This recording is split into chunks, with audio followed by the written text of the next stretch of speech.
हमारे मेरे प्यारे दोस्तों, स्वागत करते हैं आप सभी का आपके अपने YouTube channel OD study point में।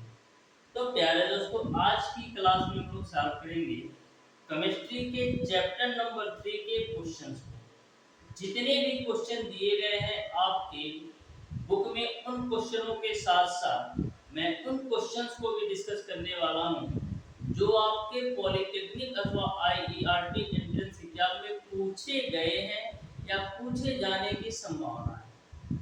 डियर स्टूडेंट, जितने भी क्वेश्चन का मैं आपको सॉल्यूशन करवाऊंगा, टोटल क्वेश्चन का सॉल्यूशन बिल्कुल कॉन्सेप्ट के साथ आपको बताने वाला हूं, जिससे आपको सारी चीजें क्लियर समझ में आ सके कि कैसा क्वेश्चन हमको एग्जामिनेशन में पूछा जाएगा, हमको किस तरीके से उन क्वेश्चन का आंसर देना है।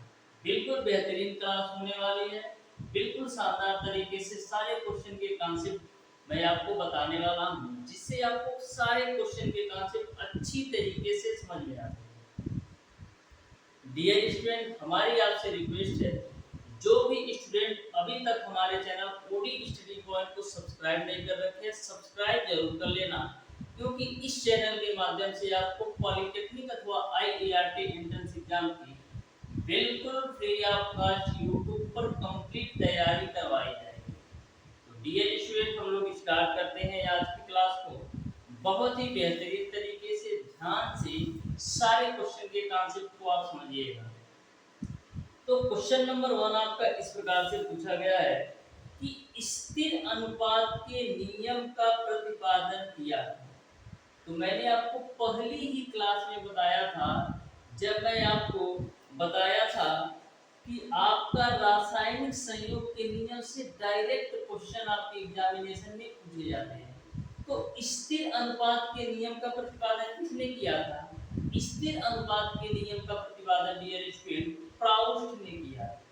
स्थिर अनुपात के नियम का प्रतिपादन प्राउस्ट ने किया था, यानी ऑप्शन नंबर क्वेश्चन नंबर 1 का ऑप्शन नंबर बी सही हो जाएगा कि स्थिर अनुपात के नियम का प्रतिपादन प्राउस्ट ने किया था। अब आपके दिमाग में क्वेश्चन ए बन रहा होगा कि आखिर में स्थिर अनुपात का नियम होता क्या है? तो डियर स्टूडेंट, स्थिर अनुपात के नियम के अनुसार कोई भी यौगिक, चाहे आप किसी भी विधि से बना ले, चाहे आप किसी भी परिस्थिति से बना ले या किसी भी तरीके से बना ले, उनके जो तत्वों के बीच अनुपात होता है हमेशा समान होता है। चाहे कोई भी यौगिक आप किसी भी परिस्थिति में बना ले, चाहे किसी भी तरीके से बना ले या कोई भी तरीका अपना ले उस यौगिक को बनाने के लिए, उनके तत्वों के बीच हमेशा एक निश्चित अनुपात का होता है। यही आपका स्थिर अनुपात का नियम होता है। जैसा कि मैंने आपको लास्ट क्लास में बताया था, जैसे आपका पानी होता है, चाहे आप प्रयोगशाला में बना लो, चाहे आपके नलके का पानी हो, चाहे आपके तालाब का पानी हो, उसमें हाइड्रोजन और ऑक्सीजन के बीच जो रेशियो रहने वाला है वो समान रहने वाला है, यानी कि 2 भाग हाइड्रोजन और 1 भाग ऑक्सीजन ही रहने वाला है। तो ये आपको समझ में आया होगा। क्वेश्चन नंबर 2 आपका है डियर स्टूडेंट, व्युत्क्रम अनुपात के नियम की पुष्टि होती है निम्न यौगिकों में। तो जो हमारी लास्ट क्लास देखे होंगे स्टूडेंट ना, वो तुरंत क्वेश्चन नंबर 2 को बिल्कुल सिंपल तरीके से तुरंत इसको कैलकुलेट कर सकते थे। मैंने क्या बताया था कि एक कार्बन लिया था और हाइड्रोजन लिया था और ऑक्सीजन लिया था। हाइड्रोजन का स्थान मैंने फिक्स कर दिया था। जब कार्बन का आप डियर स्टूडेंट हाइड्रोजन के साथ क्रिया कराओगे तो क्या बनेगा? कार्बन का जब हाइड्रोजन के साथ क्रिया कराओगे तो मीथेन बन जाएगा। वहीं पर ऑक्सीजन का हाइड्रोजन के साथ क्रिया कराओगे तो जल बन जाएगा, यानी H2। यहाँ पर मैंने हाइड्रोजन का स्थान फिक्स रखा है, तो यहाँ पर भी यदि मैं हाइड्रोजन का स्थान फिक्स रखता हूँ तो हमको क्या मिल जाएगा? कार्बन और ऑक्सीजन मिलकर के CO2 मिल जाएगा। यही आपका व्युत्क्रम अनुपात का नियम है कि दो तत्वों को किसी एक तीसरे तत्व से इस तरीके से अभिक्रिया कराया कि हमको 2 यौगिक प्राप्त हुआ। फिर मैंने जो हाइड्रोजन फिक्स माना था उसको भी फिक्स करते हुए कार्बन और ऑक्सीजन का अभिक्रिया कराया तो हमको कार्बन डाइऑक्साइड मिल गया। यही आपका व्युत्क्रम अथवा तुल्य अनुपात के नियम की पुष्टि करता है। इस तरीके से क्वेश्चन नंबर 2 का ऑप्शन नंबर जो ए हो जाएगा वो बिल्कुल सही हो जाएगा। जो भी स्टूडेंट अभी तक लास्ट क्लास यानी कि चैप्टर नंबर 3 का पार्ट 2 वाला वीडियो नहीं देखे हैं जरूर देख लीजिएगा, आपको सारी चीजें अच्छी तरीके से क्लियर समझ में आ जाएगी। तो क्वेश्चन नंबर 3 को आप ध्यान से देखिएगा। क्वेश्चन नंबर 3 है आपका डियर स्टूडेंट कि शीशे के 3 ऑक्साइडों में शीशा क्रमशः 92.83% और 90.65% और 89.10% है। ये आंकड़े किस नियम की पुष्टि करते हैं उसे प्रतिपादित किया था। तो कभी भी आपके एग्जामिनेशन में जैसे क्वेश्चन नंबर 3 में बोला है कि शीशे के ऑक्साइड, कभी भी आपको शीशा का ऑक्साइड या सिल्वर का ऑक्साइड या एल्युमिनियम का ऑक्साइड और परसेंटेज भी आपको दे दिया रहेगा कि शीशे के ऑक्साइड इतना इतना इतना परसेंट है, तो हमेशा ध्यान में रखिएगा ये गुणित अनुपात के नियम की पुष्टि करते हैं। आपको सोचना ही नहीं है, चाहे आपका शीशे के ऑक्साइड पूछ ले या एल्युमिनियम के ऑक्साइड पूछ ले या सल्फर के ऑक्साइड पूछ ले, इतने इतने इतने परसेंट है। तो परसेंटेज वाले जितने भी क्वेश्चन होते हैं सारे गुणित अनुपात के नियम की पुष्टि करते हैं।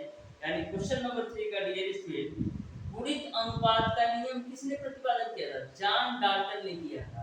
इस तरीके से क्वेश्चन नंबर 2 का ऑप्शन नंबर बी सही हो जाएगा। इन्होंने गुणित अनुपात का नियम ना दे करके उसका प्रतिपादन करने वाले वैज्ञानिक का नाम दिया है। तो गुणित अनुपात के नियम का प्रतिपादन किसने किया था? जॉन डाल्टन ने। यानी क्वेश्चन नंबर 3 का ऑप्शन नंबर बी सही हो जाएगा।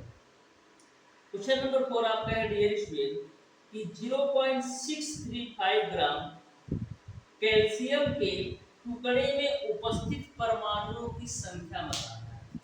उपस्थित परमाणुओं की संख्या बताना है, कितना होगा ये आपको बताना है। बहुत ही बेहतरीन क्वेश्चन आपसे पूछा गया है। तो सबसे पहले आपको पता होना चाहिए कि परमाणुओं की संख्या निकालते कैसे हैं। तो परमाणुओं की संख्या को निकालने का जो फार्मूला है वो आपका बिल्कुल सिंपल है, द्रव्यमान बट्टे अणुभार गुणे अवोगाद्रो संख्या गुणे परमाणु का होता है। किसी भी तत्व के परमाणुओं की संख्या निकालने का जो फार्मूला होता है वो आपका क्या होता है? वो आपका होता है डियर स्टूडेंट द्रव्यमान बट्टे अणुभार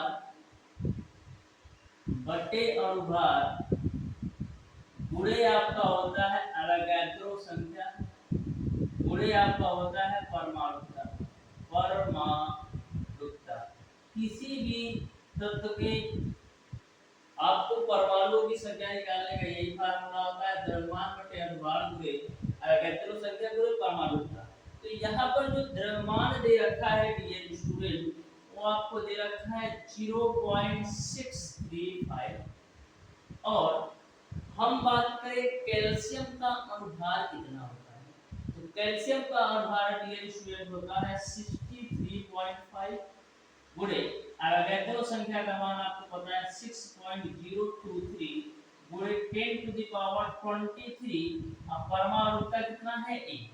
अब आपके दिमाग में यह क्वेश्चन बन रहा होगा कि परमाणुता 1 क्यों है? क्योंकि यहाँ पर केवल और केवल एक कैल्शियम की बात की गई है, इसलिए परमाणुता 1 है। अब देखो 0.635 से 63.5 को काटोगे तो पूरा पूरा 100 बार में कट जाएगा। अब देखो ऊपर है 6.023 गुणे 10⁻23 और नीचे है 100। इसको आप कैलकुलेट करिएगा तो 100 जब आपका ऊपर जाएगा तो पावर में 2 माइनस हो जाएगा, यानी आपको मिल जाएगा 6.023 गुणे 10⁻21। यही आपका परमाणुओं की संख्या होगी। यानी कि क्वेश्चन नंबर 4 का डियर स्टूडेंट आपका ऑप्शन नंबर डी सही हो जाएगा। Option number D will be the right answer for question number 4। बढ़ते हैं डियर स्टूडेंट क्वेश्चन नंबर 5 की तरफ। बहुत ही बेहतरीन तरीके से मैंने आपको साफ कराया। क्वेश्चन नंबर 5 आपके सामने है, ध्यान से इस क्वेश्चन को पढ़िएगा और बताइएगा डियर स्टूडेंट कि इस क्वेश्चन का कौन सा ऑप्शन सही होगा। बोला है एसटीपी पर 112 सेंटीमीटर क्यूब मीथेन का द्रव्यमान कितना है ये आपको बताना है कि एसटीपी पर 112 सेंटीमीटर क्यूब मीथेन का द्रव्यमान कितना होगा ये आपको बताना है। तो मीथेन का द्रव्यमान निकालने के लिए हम कैसे निकालेंगे? मीथेन का द्रव्यमान निकालने के लिए सबसे पहले हमको एक मोल, सबसे पहले डियर स्टूडेंट हमको मोलों की संख्या निकालना पड़ेगा। सबसे पहले मीथेन में मोलों की संख्या निकालना पड़ेगा। तो मोलों की संख्या कैसे निकालते हो? मोलों की संख्या कैसे निकालते हो? आयतन बट्टे का 22.4 लीटर। मोलों की संख्या निकालने के लिए आप फार्मूला क्या लगाते हो? मोलों की संख्या। किसकी बात की जा रही है? यहाँ पर बात की जा रही है डियर स्टूडेंट मीथेन में। तो मीथेन में मोलों की संख्या, तो मीथेन में मोलों की संख्या कैसे निकालते हो? तो यहाँ पर जो आयतन दे रखा है 112 सेंटीमीटर क्यूब, तो मीथेन में मोलों की संख्या बराबर क्या हो जाएगा? आयतन बट्टे का 22.4 और दोनों जो वैल्यू होती है लीटर में, ठीक है। लेकिन क्वेश्चन में जो आयतन दे रखा है वो आपका सेंटीमीटर क्यूब में दे रखा है, यानी जो मीथेन का आयतन दे रखा है 112 सेंटीमीटर क्यूब दे रखा है। तो 22.4 लीटर को सेंटीमीटर में चेंज करने के लिए हम क्या करेंगे? 1000 से गुणा कर देंगे, तो आपका जो लीटर है सेंटीमीटर में चेंज हो जाएगा, यानी आपका हो जाएगा 22,400। अब यह वैल्यू आपका सेंटीमीटर क्यूब में हो गई। यहाँ तक आपको सारी बातें क्लियर समझ में आ गई होगी। अब इसको आप कैलकुलेट कर लो। तो देखो बाबू 112 गुना आपका होता है 224 और डबल जीरो है तो डबल जीरो उतार दो, यानी आपको मिल गया 1/200। 1/200 की वैल्यू आप कैलकुलेट करोगे तो कितना मिल जाएगा? आपको मिल जाएगा 0.005। इसको आप कैलकुलेट करेंगे, यानी कि जो मोलों की संख्या है वो आपका 0.005 निकाल लिया कि जो मीथेन में मोलों की संख्या है वो आपका 0.005 मोल है। अब डियर स्टूडेंट हम एक मोल मीथेन का द्रव्यमान निकाल लेते हैं। एक मोल मीथेन का द्रव्यमान निकाल लेते हैं। तो एक मोल मीथेन का द्रव्यमान, तो एक मोल मीथेन का द्रव्यमान कितना होगा? तो एक मोल मीथेन का द्रव्यमान आपका 16 होगा। क्यों? क्योंकि मीथेन आपका CH4 होता है, तो कार्बन का 12 है और 4 हाइड्रोजन का 4 हो गया, तो 12 4 16, यानी कि एक मोल मीथेन का जो द्रव्यमान हो गया वो आपका 16 हो गया। आपको निकालना है 0.005 मीथेन का द्रव्यमान। तो निकाल लेते हैं 0.005 मीथेन का द्रव्यमान। मीथेन का द्रव्यमान, तो 0.005 मीथेन का द्रव्यमान कितना हो जाएगा? 0.005 गुणे का 16। अब देखो कैलकुलेशन कैसे करेंगे? 16 पचे कितना होता है? 16 पचे आपका 80 होता है, लेकिन दशमलव कितने अंक पे लगना है? दशमलव 3 अंक पे लगना है। 1 2 3, तो 3 अंक पे दशमलव लगाओ तो यहाँ 0 बढ़ा देंगे, दशमलव लगा देंगे, यानी कि 0.080। तो इस तरीके से 0.005 मीथेन का जो द्रव्यमान होगा 0.080 होगा, यानी क्वेश्चन नंबर 5 का जो राइट आंसर होगा वो आपका कौन सा ऑप्शन होगा? वो आपका dear student option number C सही हो जाएगा। Option number C will be the right answer for question number 5। बहुत ही बेहतरीन क्वेश्चन पूछे जाते हैं, बिल्कुल अच्छे कॉन्सेप्ट आपको दिए जाते हैं। बढ़ते हैं हम डियर स्टूडेंट क्वेश्चन नंबर 6 की तरफ। बहुत ही बेहतरीन तरीके से सारे क्वेश्चन के कॉन्सेप्ट मैं आपको बता रहा हूँ, जिससे आपको किसी भी प्रकार का डाउट और कंफ्यूजन ना हो किसी भी क्वेश्चन को सॉल्व करने में। ठीक है, तो क्वेश्चन नंबर 6 आपका है डियर स्टूडेंट। क्वेश्चन नंबर 6 आपका है डियर स्टूडेंट। बोला है तांबे की ऑक्साइड क्रमश 88.7% और 78.8% तांबा है। इसमें इनसे नियम प्रतिपादन किया था। तो बिल्कुल सिंपल सा क्वेश्चन है। मैंने आपको बताया था कभी आपको तांबे का ऑक्साइड करके दे देगा, कभी आपको एल्युमिनियम का ऑक्साइड करके पूछ लेगा, कभी आपको सल्फर का ऑक्साइड करके पूछ लेगा। तो ये जो आपका ऑक्साइड करके पूछता है और परसेंटेज में दिया जाता है ना, हमेशा गुणित अनुपात के नियम की पुष्टि पुष्टि करता है, यानी क्वेश्चन नंबर 6 का ऑप्शन नंबर बी सही हो जाएगा। क्वेश्चन नंबर 7 आपका है नाइट्रोजन तथा ऑक्सीजन की क्रिया से 5 तत्व बनते हैं। एक आपका बनता है N2, दूसरा आपका बनता है N2O2, N2O3, N2O4 और N2O5। बोला है यह किस नियम की पुष्टि करते हैं? तो देखना बिल्कुल सिंपल सा क्वेश्चन है। आपको दे रखा है N2O, फिर आपको दे रखा है N2O2। आपके बुक में मिसप्रिंट होगा, यहाँ पर N2O लिखा होगा, इसको N2O2 कर लीजिएगा, ठीक है। फिर आपको दे रखा होगा N2O3, फिर आपको दे रखा होगा N2O4, फिर आपको दे रखा है N2O5। बोल रहा है कि ये जो आपके दिए गए हैं किस नियम की पुष्टि करते हैं?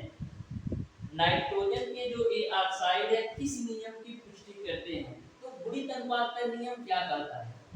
एक तत्व का हम निश्चित द्रव्यमान रखें तो जो आपका दूसरा तत्व होता है एक दूसरे के बीच सरल गुणित अनुपात बनाता है। तो यहाँ पर नाइट्रोजन का जो स्थान है सारे में फिक्स है, लेकिन आप देखेंगे कि ऑक्सीजन यहाँ पर 16 भाग है, यहाँ पर आपका 32 भाग है, यहाँ पर आपका 48 भाग है, यहाँ पर आपका 64 भाग है और यहाँ पर आपका 80 भाग है, ठीक है।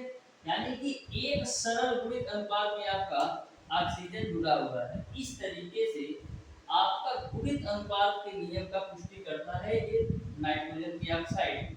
यानी कि क्वेश्चन नंबर 7 का ऑप्शन नंबर सी सही हो जाएगा। क्वेश्चन नंबर 8 आपसे पूछा गया है निम्नलिखित में से कौन से दो यौगिक गुणित अनुपात के नियम की पुष्टि करते हैं? तो ऑप्शन नंबर ए में ही आपको दे रखा है CO और CO2। तो कार्बन का तो फिक्स द्रव्यमान है, ऑक्सीजन का यहाँ पर 16 है, ऑक्सीजन का यहाँ पर 32 है, तो ऑक्सीजन के बीच क्या है? एक सरल गुणित अनुपात है। इस तरीके से क्वेश्चन नंबर 8 का आपका ऑप्शन नंबर ए सही हो जाएगा। क्वेश्चन नंबर 9 को आप देखिएगा, बहुत ही बेहतरीन क्वेश्चन है और बहुत ही बेहतरीन कॉन्सेप्ट से इसको मैं बताने वाला हूँ। ध्यान से समझिएगा कि क्वेश्चन नंबर 8 जैसे प्रश्नों को आप कैसे हल करेंगे। तो क्वेश्चन नंबर 8 आपसे पूछा है क्लोरीन हाइड्रोजन तथा सोडियम से क्रिया करके HCl और NaCl बनाती है। यदि सोडियम तथा हाइड्रोजन में परस्पर क्रिया की तो इसका अनुपात क्या होगा, ये आपको बताना है। तो ध्यान से देखना, बोला है क्लोरीन हाइड्रोजन और सोडियम के साथ क्रिया करे। जो आपका क्लोरीन है डियर स्टूडेंट, वो आपका सोडियम और हाइड्रोजन से क्रिया करके क्या बनाता है? HCl और NaCl बनाता है। यानी कि इन्होंने क्या रखा है? बोला है क्लोरीन हाइड्रोजन और सोडियम से क्रिया करके, यानी कि क्लोरीन का स्थान आपका फिक्स है, तो जब क्लोरीन सोडियम के साथ क्रिया कराएगा तो NaCl बनेगा। वहीं पर क्लोरीन जब हाइड्रोजन के साथ क्रिया कराएगा तो HCl बनेगा। यहाँ पर फिक्स स्थान जो है क्लोरीन का, तो यहाँ पर भी हम क्लोरीन का फिक्स स्थान रख देते हैं, तो आपको मिल जाएगा NaH, यानी कि सोडियम हाइड्रोक्साइड आपको मिल जाएगा। तो पूछा है कि सोडियम हाइड्रोक्साइड के बीच अनुपात क्या होगा? तो सोडियम का जो भार होता है 23 होता है, हाइड्रोजन का जो भार 1 होता है, यानी कि 23:1 का अनुपात हो जाएगा सोडियम और हाइड्रोजन के बीच। इस तरीके से क्वेश्चन नंबर 9 का डियर स्टूडेंट जो राइट आंसर होगा वो आपका ऑप्शन नंबर डी सही हो जाएगा। क्वेश्चन नंबर 9 का जो राइट आंसर होगा वो आपका ऑप्शन नंबर डी सही हो जाएगा। बढ़ते हैं हम डियर स्टूडेंट क्वेश्चन नंबर 10 की तरफ। बोला है जिंक सल्फेट के क्रिस्टलों में 25% जिंक तथा 50% जल है। यदि स्थिर अनुपात का नियम सही है तो 2 ग्राम जिंक सल्फेट के क्रिस्टल बनाने के लिए जिंक की आवश्यकता कितनी होगी? 0.2 ग्राम जिंक की आवश्यकता होगी। यानी कि क्वेश्चन नंबर 10 का ऑप्शन नंबर सी सही होगा। क्वेश्चन नंबर 11 आपका डियर स्टूडेंट, एक पात्र में 2.433 ग्राम बेरियम क्लोराइड लेकर इसमें 0.98 ग्राम सल्फ्यूरिक अम्ल मिलाने पर प्राप्त बेरियम सल्फेट तथा हाइड्रोक्लोरिक अम्ल के भार का योग क्या होगा, ये आपको बताना है। तो जो स्टूडेंट इस क्वेश्चन को अच्छी तरीके से पढ़ेगा ना, क्वेश्चन नंबर क्या है, वो बिल्कुल अच्छी तरीके से बता देगा कि यह किस नियम की पुष्टि करता है। जो आपका क्वेश्चन नंबर 11 है, किस नियम की पुष्टि करता है। ध्यान आप रखिएगा, मैंने एक नियम बताया था कि द्रव्यमान संरक्षण या द्रव्य की अविनाशता का नियम। द्रव्यमान संरक्षण या द्रव्य की विनाशता का नियम क्या करता है, ना तो हम द्रव्य को नष्ट कर सकते हैं, ना तो हम उत्पन्न कर सकते हैं, बस हम एक रूप से दूसरे रूप में कन्वर्जन कर सकते हैं। जैसे कि किसी भी रासायनिक अभिक्रिया में, रासायनिक अभिक्रिया से पहले जितना द्रव्यमान होता है उतना ही द्रव्यमान आपका रासायनिक अभिक्रिया के बाद होता है। इसी कॉन्सेप्ट पर आपका क्वेश्चन नंबर 11 है। इन्होंने बोला है कि एक पात्र में 2.433 ग्राम बेरियम क्लोराइड को एक क्रिया करा रहे हैं सल्फ्यूरिक अम्ल के साथ। बेरियम क्लोराइड यानी कि BaCl2 की रासायनिक अभिक्रिया करा रहे हैं सल्फ्यूरिक अम्ल यानी H2SO4 के साथ। तो बन क्या रहा है, बन रहा है आपका बेरियम सल्फेट और हाइड्रोक्लोरिक अम्ल। बेरियम सल्फेट यानी कि BaSO4 बन रहा है और हाइड्रोक्लोरिक यानी कि 2HCl आपका बन जाएगा। जब हम बेरियम क्लोराइड को लिए स्टूडेंट सल्फ्यूरिक अम्ल के साथ क्रिया कराएंगे, सल्फ्यूरिक अम्ल का जो रासायनिक सूत्र होता है H2SO4 होता है। तो बेरियम क्लोराइड को सल्फ्यूरिक अम्ल के साथ क्रिया कराओगे तो बेरियम सल्फेट और हाइड्रोक्लोरिक अम्ल मिलेगा। इन्होंने बोल रखा है कि जो बेरियम क्लोराइड की मात्रा है 2.433 है, 2.433 है और सल्फ्यूरिक अम्ल आपका 0.98 ग्राम है। तो आपको यह बताना है कि बेरियम सल्फेट और हाइड्रोक्लोरिक अम्ल के भार का योग कितना होगा। तो बिल्कुल सिंपल सा कॉन्सेप्ट है, मैंने आपको बताया था कि द्रव्यमान संरक्षण या द्रव्य की अविनाशता के नियम किसी भी रासायनिक अभिक्रिया से पूर्व जो द्रव्यमान होता है, रासायनिक अभिक्रिया से पूर्व जो द्रव्यमान होता है वही द्रव्यमान आपका रासायनिक अभिक्रिया के बाद भी होता है। यानी कि जो आपका बेरियम सल्फेट और हाइड्रोक्लोरिक अम्ल का द्रव्यमान होगा वो आपका बराबर होगा बेरियम क्लोराइड और सल्फ्यूरिक अम्ल के। तो इन्हीं दोनों को ऐड कर लेते हैं तो रासायनिक अभिक्रिया के पूर्व आपका जो द्रव्यमान होगा वही द्रव्यमान आपका रासायनिक अभिक्रिया के बाद वाला भी होगा। तो ऐड करो कितना आएगा, तो ऐड करोगे डियर स्टूडेंट तो इसको हम ऐड कर लेते हैं 2.433 प्लस का 0.9880 होगा। ठीक है, ये आपका 3 हो जाएगा, 8 3 11 तो 1 9 4 13 1 14 को 4 2 1 3 यानी कि 3.413 होगा, 3.413 होगा। यानी कि क्वेश्चन नंबर 11 का आपका ऑप्शन नंबर बी सही हो जाएगा। यानी कि अभिक्रिया के बाद बेरियम सल्फेट और हाइड्रोक्लोरिक अम्ल का जो नेट द्रव्यमान होगा वो आपका 3.413 ग्राम हो जाएगा। तो बिल्कुल सिंपल सा क्वेश्चन था, द्रव्यमान संरक्षण या द्रव्य की अविनाशता पर।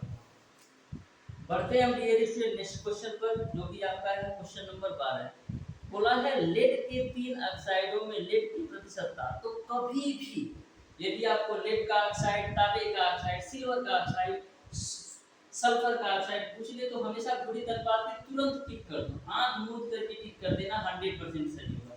यानी क्वेश्चन नंबर 12 का आपका ऑप्शन नंबर बी सही हो जाएगा। क्वेश्चन नंबर 13 पे आ जाना। बोला है कार्बन डाइऑक्साइड के 5 नमूने, ठीक है, जो विभिन्न विधियों द्वारा बनाए गए, प्रत्येक नमूने में इतना % कार्बन और शेष ऑक्सीजन पाई गई। जिस नियम की इसने पुष्टि की उस नियम को प्रस्तुत करने वाले वैज्ञानिक। तो देखो क्वेश्चन को घुमा के पूछ लिया। इन्होंने बोला है कि कार्बन डाइऑक्साइड के 5 नमूने, इतने 5 नमूने विभिन्न विधियों द्वारा बताए गए जिनमें प्रत्येक नमूने में इतना % कार्बन है। यानी कि कार्बन डाइऑक्साइड के 5 नमूने तो हैं लेकिन जो कार्बन की मात्रा है फिक्स है। तो जब हम कार्बन की मात्रा फिक्स रख देंगे तो जो आपका ऑक्सीजन होगा ना उनके बीच एक सरल गुणित अनुपात होगा। तो सरल गुणित अनुपात होगा यानी कि गुणित अनुपात के नियम में आ जाएगा। अब गुणित अनुपात के नियम तो ऑप्शन में दिया नहीं है, तो गुणित अनुपात के नियम का प्रतिपादन किसने किया था? जॉन डाल्टन ने। अब जॉन डाल्टन भी नहीं दिया है, तब क्या हो सकता है? अब जॉन डाल्टन कहाँ के थे? फ्रेंच के थे। तो इस तरीके से क्वेश्चन नंबर 13 का ऑप्शन नंबर बी सही हो जाएगा। यानी कि आपको तीनों बातें याद रखना है कि गुणित अनुपात का नियम होता क्या है, गुणित अनुपात का नियम किसने दिया था, और गुणित अनुपात के नियम देने वाले वैज्ञानिक कहाँ के थे। ये तीनों तरीके से क्वेश्चन आपसे पूछे जा सकते हैं। यानी कि क्वेश्चन नंबर 13 का ऑप्शन नंबर बी सही हो जाएगा। क्वेश्चन नंबर 14 आपका है डियर स्टूडेंट, कार्बन ऑक्सीजन के साथ संयोग करके दो ऑक्साइड, एक आपका कार्बन मोनोऑक्साइड और एक आपका कार्बन डाइऑक्साइड बनाता है। कार्बन ऑक्सीजन के साथ प्रतिक्रिया करके एक आपका कार्बन मोनोऑक्साइड बनाता है और एक आपका कार्बन डाइऑक्साइड बनाता है। ठीक है, फिर आगे क्वेश्चन पर आ जाइएगा।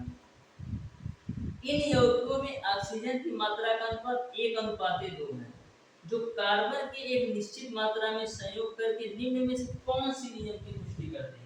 तो देखो कार्बन का जो स्थान है वो तो फिक्स है, लेकिन जो ऑक्सीजन का जो रेशियो है यहाँ पर 16 है और यहाँ पर 32 है, यानी कि ऑक्सीजन के बीच एक सरल गुणित अनुपात बन रहा है। इसलिए जो कार्बन मोनोऑक्साइड और कार्बन डाइऑक्साइड है गुणित अनुपात के नियम की पुष्टि करेंगे। यानी क्वेश्चन नंबर 14 का ऑप्शन नंबर सी सही हो जाएगा। आ जाना डियर स्टूडेंट क्वेश्चन नंबर 15 की। बहुत ही बेहतरीन तरीके से सारे क्वेश्चन के कॉन्सेप्ट आपको समझ में आ रहा होगा, क्योंकि मैं बिल्कुल सिंपल और आसान भाषा में सारी चीजों को आपको क्रिस्टल और क्लियर बता रहा हूँ, जिससे आप किसी भी प्रकार का डाउट और कंफ्यूजन ना हो। तो क्वेश्चन नंबर 15 आपका है कि एक पात्र में 170 ग्राम AgNO3 है और 58.5 ग्राम NaCl में मिलाकर हिलाते हैं। ठीक है, रासायनिक अभिक्रिया से सिल्वर क्लोराइड और सोडियम नाइट्रोट बनते हैं, तो अभिक्रिया के बाद कुल द्रव्यमान। तो देखो जो आपका क्वेश्चन नंबर 15 है ना, वो भी आपका क्वेश्चन द्रव्य की अविनाशिता या द्रव्यमान संरक्षण के नियम पर है। क्वेश्चन को देखो किस तरीके से घुमाया है, इन्होंने क्या किया है। और सबसे बड़ी बात यह है कि इस एग्जाम्पल को मैंने क्लास में बताया था, जो हमारी लास्ट क्लास देखे होंगे तो तुरंत इस क्वेश्चन का आंसर दे देंगे। बोला है 170 ग्राम AgNO3 को, यानी कि AgNO3 जो कि आपका है 170 ग्राम। ठीक है, AgNO3 को एक अभिक्रिया करा रहे हैं डियर स्टूडेंट। AgNO3 को NaCl के साथ अभिक्रिया करा रहे हैं, जो 58.5 है। NaCl के साथ अभिक्रिया करा रहे हैं जो 58.5 ग्राम है। ठीक है, तो इनको क्या मिल रहा है? जब एक सिल्वर नाइट्रेट का सोडियम क्लोराइड के साथ अभिक्रिया करा रहे हैं तो इनको क्या मिल रहा है? इनको मिल जा रहा है NaNO3, यानी कि सोडियम नाइट्रेट प्लस का मिल जा रहा है सिल्वर क्लोराइड, इनको मिल जा रहा है। जब एक सिल्वर नाइट्रेट को सोडियम क्लोराइड के साथ अभिक्रिया करा रहे हैं तो इनको सोडियम नाइट्रेट और सिल्वर क्लोराइड मिल जा रहा है। ठीक है, तो बोला जा रहा है कि अभिक्रिया के बाद इनका द्रव्यमान क्या होगा। तो मैंने क्या बताया था कि द्रव्यमान संरक्षण या द्रव्य की अविनाशिता के नियम के अनुसार किसी भी रासायनिक अभिक्रिया में रासायनिक अभिक्रिया से पूर्व जो द्रव्यमान होता है उतना ही द्रव्यमान आपका रासायनिक अभिक्रिया के बाद भी होता है। यानी कि आपका क्या होगा, जितना द्रव्यमान आपका रासायनिक अभिक्रिया से पूर्व है उतना ही द्रव्यमान आपका रासायनिक अभिक्रिया के बाद ही होगा। यानी कि आपका द्रव्यमान में किसी भी प्रकार की हानि नहीं होगी, यानी कि जो आपका द्रव्यमान होगा उतना ही रहेगा। यानी क्वेश्चन नंबर 15 का ऑप्शन नंबर सी सही हो जाएगा। बहुत ही बेहतरीन कॉन्सेप्ट पर क्वेश्चन पूछे जा रहे हैं। तो क्वेश्चन नंबर 16 को आप ध्यान से देखिएगा। बोला है कार्बन और हाइड्रोजन ऑक्सीजन के साथ अलग अलग संयोग करके कार्बन डाइऑक्साइड तथा जल बनाते हैं। कार्बन और हाइड्रोजन आपस में संयोग करेंगे तब इनके द्रव्यमानों का अनुपात होगा। देखो कितना बेहतरीन सा क्वेश्चन पूछा है। अब आपको समझना है, बोला है कार्बन और हाइड्रोजन ऑक्सीजन से जो है अलग अलग अभिक्रिया करते हैं। कार्बन और हाइड्रोजन ऑक्सीजन के साथ अलग अलग अभिक्रिया करते हैं, यानी कि कार्बन एक बार ऑक्सीजन के साथ अभिक्रिया करता है और एक बार हाइड्रोजन जो है ऑक्सीजन के साथ अभिक्रिया करता है, यानी ऑक्सीजन का स्थान फिक्स है। ठीक है, देखो कार्बन का ऑक्सीजन के साथ अभिक्रिया कराओगे तो CO2 मिलेगा, हाइड्रोजन का ऑक्सीजन के साथ अभिक्रिया कराओगे तो H2O मिलेगा। अब ऑक्सीजन का जो स्थान है वो फिक्स है, तो यहाँ पर भी मैंने फिक्स कर दिया और यहाँ पर भी मैंने फिक्स कर दिया। अब आपके दिमाग में एक क्वेश्चन बन रहा है कि ऑक्सीजन का स्थान क्यों फिक्स कर रहे हैं, क्योंकि मैंने स्टार्टिंग में भी ऑक्सीजन का स्थान फिक्स रखा था, इसलिए यौगिक में भी ऑक्सीजन का स्थान फिक्स रखा है। अब कार्बन और हाइड्रोजन को रासायनिक अभिक्रिया कराओगे तो आपको मिल जाएगा मीथेन। अब मीथेन के द्रव्यमान के बीच अनुपात देख लो, तो कार्बन का द्रव्यमान आपका 12 होता है और हाइड्रोजन 4 भाग है तो 4 हो जाएगा, 2 से काट लो तो 2 छक्का 12 और 2 दूना 4, तो कितना हो जाएगा 6.2 हो जाएगा। अब आप ये सोच रहे होंगे इसको और हम मिनिमाइज कर सकते हैं, इसको और मिनिमाइज करोगे तो 3:1 होगा। देखो 3:1 आपके ऑप्शन में नहीं दिया है, इसीलिए आपका जो राइट आंसर होगा 6.2 ही हो जाएगा। इस कंफ्यूजन में ना रहना कि 3:1 नहीं दिया है तो हमारा क्वेश्चन का आंसर ही गलत दिया है। इन्होंने केवल और केवल 2 से डिवाइड करके 6:2 दे दिया। ठीक है, यानी ऑप्शन नंबर सी सही हो जाएगा। क्वेश्चन नंबर आपका 16 का ऑप्शन नंबर सी सही हो जाएगा। पढ़ते हैं हम डियर स्टूडेंट क्वेश्चन नंबर 17 की तरफ। बोला है 2 ग्राम H2 16 ग्राम O2 के साथ मिलकर के जल बनाती है। ठीक है, कोई बात नहीं है। 6 ग्राम कार्बन 2 ग्राम हाइड्रोजन के साथ मिलकर के मीथेन बनाती है। कार्बन डाइऑक्साइड में 12 ग्राम कार्बन और 32 ग्राम O2 के साथ मिलाती है, यह उदाहरण है। तो देखो एक ही क्वेश्चन को कितने तरीके से ये पूछ रहे हैं, इस बात को आप समझो। क्वेश्चन एक ही है लेकिन उसी क्वेश्चन को घुमा घुमा के किस तरीके से आपसे पूछा जा रहा है जिससे आप कंफ्यूज हो जाओ, लेकिन आपको कंफ्यूज नहीं होना है। इसलिए बोल रहा हूँ कि पहले से अपने आप को तैयार रखो। तो क्वेश्चन नंबर 17 आपका है 2 ग्राम H2 और 16 ग्राम O2 के साथ मिलकर के जल बनाती है, यानी कि H2O आपका बन रहा है। पहले आपका क्या बन रहा है, H2O बन रहा है। ठीक है, फिर आगे बोला है 2 ग्राम हाइड्रोजन के साथ मिलकर के कार्बन और हाइड्रोजन के साथ मिलकर के क्या बनाते हैं, मीथेन बनाते हैं। ठीक है, तो यहाँ पर किसका स्थान फिक्स होगा, यहाँ पर हाइड्रोजन का स्थान फिक्स होगा, क्योंकि दोनों जगह हाइड्रोजन है तो हाइड्रोजन का स्थान फिक्स हो गया। अब कार्बन और ऑक्सीजन के साथ अभिक्रिया करा के क्या बनेगा, कार्बन और ऑक्सीजन के साथ अभिक्रिया करके कार्बन डाइऑक्साइड बन जाएगा। तो क्वेश्चन में आपको बताना है कि 12 ग्राम कार्बन और 32 ग्राम ऑक्सीजन मिलाती है, तो यह उदाहरण है। तो कौन सा उदाहरण है, यह आपका व्युत्क्रम अथवा तुल्य अनुपात का उदाहरण है। यानी कि क्वेश्चन नंबर 17 का डियर स्टूडेंट आपका ऑप्शन नंबर ए सही हो जाएगा। हमेशा ध्यान में रखिएगा, यदि किसी एक तत्व का स्थान फिक्स करके 2 यौगिक बनाते हैं, फिर इन दोनों यौगिक में किसी एक तत्व का स्थान फिक्स करके इन दोनों से मिलके, यानी कार्बन और ऑक्सीजन की मिलकर के एक तीसरा यौगिक बनता है, तो ये आपका व्युत्क्रम अथवा तुल्य अनुपात का नियम की पुष्टि करता है। क्वेश्चन नंबर 18 को देखो ध्यान से। कार्बन 2 ऑक्साइड बनाता है, तो हमेशा कार्बन 2 ऑक्साइड बनाता है या सिल्वर 2 ऑक्साइड बनाता है या सल्फर 2 ऑक्साइड बनाता है और परसेंटेज में दे दिया रहा है तो गुणित अनुपात का नियम होता है। सिंपल सी बात है। यानी क्वेश्चन नंबर 18 का ऑप्शन नंबर सी सही हो जाएगा। क्वेश्चन नंबर 19 पर आ जाओ। बोला है कार्बन डाइऑक्साइड में इतना परसेंट कार्बन है, 27.27%। कार्बन डाइसल्फाइड में 15.79% कार्बन तथा सल्फर डाइऑक्साइड में 50% सल्फर है। यह सूचनाओं से किस नियम की पुष्टि करता है, तो लाओ हम पुष्टि ही कर लेते हैं। देखो क्या दिया है, कार्बन डाइऑक्साइड, ठीक है, यानी कि CO2 की बात हो रही है। फिर आगे इन्होंने दे रखा है कार्बन डाइसल्फाइड, कार्बन डाइसल्फाइड यानी कि CH2, कार्बन डाइसल्फाइड। ठीक, अब इन्होंने कार्बन का स्थान फिक्स कर दिया दोनों जगह, तो लो भैया मैंने भी फिक्स कर दिया। अब ऑक्सीजन और सल्फर मिलकर के क्या बनाएंगे, ऑक्सीजन और सल्फर मिलकर के क्या बनाएंगे, ऑक्सीजन और सल्फर मिलकर के ये क्या बनाएंगे, सल्फर डाइऑक्साइड यानी SO2 बना दिया। ठीक है, SO2 ही बना ये भी रहा होगा सल्फर डाइऑक्साइड। ठीक है, तो ये किस नियम की पुष्टि करता है, व्युत्क्रम और तुल्यनुपात के नियम की पुष्टि, क्योंकि मैंने कार्बन का स्थान फिक्स रखा तो सल्फर और ऑक्सीजन मिलकर के सल्फर डाइऑक्साइड बनाते हैं। यानी कि क्वेश्चन नंबर 19 का डियर स्टूडेंट आपका ऑप्शन नंबर डी सही हो जाएगा। क्वेश्चन नंबर 20 पर आ जाना,